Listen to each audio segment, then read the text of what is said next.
First, find the gun model that you want to use. You can do this by searching up the gun model using the toolbox in the Home tab. For simplicity purposes, however, I'll be using my own gun model. Then, find the muzzle effect you want to use. You can do this by searching up muzzle flash in the toolbox.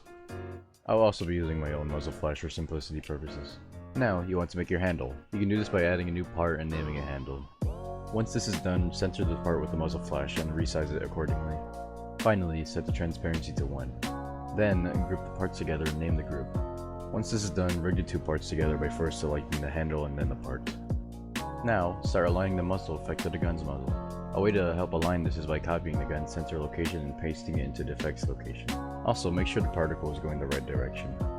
Then, prepare the gun's handle. You can do this by doing the same thing for making handles and then just centering it with the gun's actual handle. Make sure to weld the gun model with the handle afterwards. Once that is done, rig or weld the handle into the gun handle.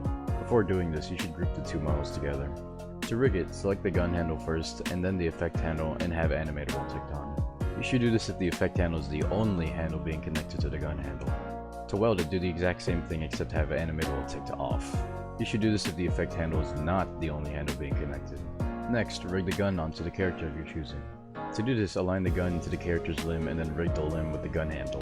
Insert the whole gun model into the limb after doing so. If you're a bit confused on how to rig gun handles, you can watch my video on my alternative channel linked in the description in the comments below. Then, you want to make the animation. You can do this by going to Moon Animator and then making a new animation under the File tab, or by clicking on New in File Explorer. Once that is done, simply add your characters. Finally, control the effect. This can be done in one of two ways. The first is by moving the muzzle handle. To do this, simply just quickly move the handle to whenever you want it to appear and set the key to constant. However, this can only be done if it is rigged and not welded. The second is by toggling the particle. I recommend doing this for a welded handle. This can be done by actually adding the particle effect into the animation and then selecting Enabled. Then, just add and edit the keys by toggling value. On means that is enabled and off means that is not. Now here's a demonstration of a muzzle effect on a gun that's shooting.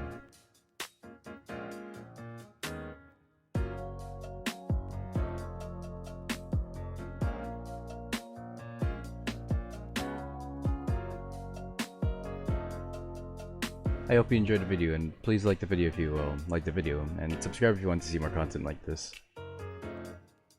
Thank you so much for watching, and as always, see you next video!